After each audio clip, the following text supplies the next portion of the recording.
सीता ने झांक कर देखा कि इसमें तो चारों वेद हैं, 6 शास्त्र हैं, समग्र इसमें ग्रंथ छुपे हुए हैं, ये तो समग्र गायत्री का सार है। और उसे सिखाया लव कुश को। अभिगीत मिदम गीतम सर्वगीतेषु को विदौ आयुषम पुष्टि जनम सर्वश्रुति मनोहरम। बालकों को गीता रामायण पढ़ा दी गई। वाल्मीकि रामायण गाने जाना है मार्ग और देशिक विधि से। ततस्तु तौ राम वचस प्रचोदिता वागयताम मार्ग विधान संपदा सचापि राम परिषद गतै शनै। ये वाल्मीकि रामायण में जो है वैसा जस का तस में प्रसंग सुना रहा हूं। वो गलियों में गाने के लिए गए, हनुमान का ध्यान चला गया, राम का भी ध्यान चला गया। हनुमान प्रणाम करके बालकों को ले आए, उच्च आसन लगाया गया बालकों के लिए। लव और कुश ऊंचे से आसन पर बैठकर राम कथा सुना रहे हैं। कौशल्या सुमित्रा कैकेयी की आंखें भर आई हैं। उस राम कथा में सब हैं सुनने वाले, एक नहीं है। राम की कथा चल रही है, सीता वहां नहीं है। इस कारण कौशल्या बड़ी दुखी है। श्रुतकीर्ति है, मांडवी है, उर्मिला है, लखन है, भरत है, शत्रुघ्न है, लक्ष्मण भी है। सब सुन रहे हैं, एक दूसरे के साथ आनंद में, कोई रो पड़ता है, कोई आनंदित होता है, कोई झूमता है। और राम जी अत्यंत प्रसन्न हैं, चहक रहे हैं राम कथा सुनकर राम जी। लेकिन कुछ एक ऐसा प्रसंग सुनाया लव कुश ने, और वो अद्भुत प्रसंग है। वो स्वयंवर का प्रसंग सुनाने लगे। लव कुश ने जब सीता स्वयंवर का सुनाया कि राम कैसे पहुंचे धनुष तक और धनुष को कैसे उठाते हैं राम, जब ये प्रसंग सुनाया लव कुश ने, तब इस प्रसंग को समझने के लिए हनुमान को लगा कि उस समय राम क्या कर रहे होंगे, स्वामी को देखना चाहिए। तो हनुमान जी ने देखा कि राम ऊंचे से आसन पर अभी तक तो बैठे थे, अब कहां है।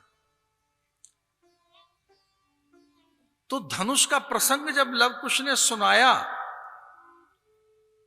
हनुमान का ध्यान गया राम पर के देखे राम उस समय क्या कर रहे होंगे, उनके मुखमंडल पर क्या भाव है। पर राम तो वहां है ही नहीं। घबराए हनुमान, उन्होंने लक्ष्मण से कहा कि राम जी कहां गए, भगवान कहां गए। लक्ष्मण भी बड़े विचलित हो गए कि कथा सुनते सुनते स्वामी कहां गए। लक्ष्मण ने भरत से कहा, भरत ने रिपुदमन से कहा, हल्की सी खलबली मच गई, राम कहां है, ढूंढो ढूंढो भगवान कहां है।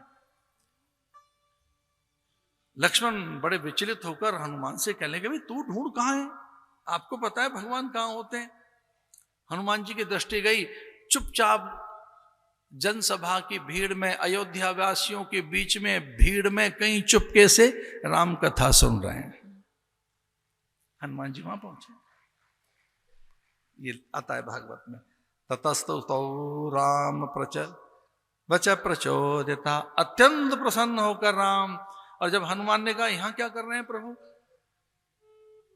तो राम जी ने एक बड़ी सुंदर सी बात कही, ये केवल राम कथा नहीं है, ये परमात्मा की कथा है। और परमात्मा की कथा ऊंचे आसन पर बैठकर नहीं सुननी चाहिए, इसलिए नीचे बैठ के मैं चला। भगवान की कथा ऊंचे आसन पर, वक्ताओं से वो ऊंचा आसन था, मैं नीचे बैठ गया, मैं सिंहासन पर बैठ के कथा सुनूंगा भगवान की। नीचे चले गए और बच्चों को बुलाया और कहने लगे, ये तो बहुत ही सुंदर बात है, आपने मार्ग विधि से कथा कही है, देशिक विधि, मार्ग विधि। ध्यान रखना, 2 विधि हैं राम कथा की, 2 विधि हैं, मार्ग विधि, एक देशिक विधि, देशी विधि। प्राकृत भाषा में, अपनी भाषा में, अपनी मौज में कोई भी गाओ, असमिया, उड़िया, बिहारी, बंगाली, यूपी वाले, पंजाबी, हरियाणवी वाले, ये शेखावाटी वाले कैसे पंजाबी गीत गाइए, केड़ियां गल्लां तैनू वटवे, जमुना जलमा केसर घोड़ू, स्नान कराऊं मारा सांवरा, नजर न लागे श्याम सुंदर ने, टपका जड़ दूं गाल मां। जैसे मन में आए वैसे गाइए। राजस्थानी में गाओ, गुजराती में गाइए, असमिया, बिहारी, बंगाली जो जी में आए। ताए अहरी की छोरियां छछिया बर छाछ पे नाच नचावे। देखिए राम ने बहुत अच्छी बात कही। राम ने कहा देशिक विधि से मत सुनाना, ऐसी कथा कभी सुनी नहीं। राम ने लवकुश से कहा ये कथा हमेशा मार्ग विधि से सुनाना, जाओ अपने गुरुदेव से कह देना। पर हाँ, अरे बालको, आपने ये नहीं बताया कि आप हैं कौन। तो राम जी के चरणों में शीश झुकाते हुए ऋषि कुमारों ने कहा कि हमारे गुरुदेव की आज्ञा है कि अपना मूल परिचय किसी के सामने किसी को नहीं देना चाहिए।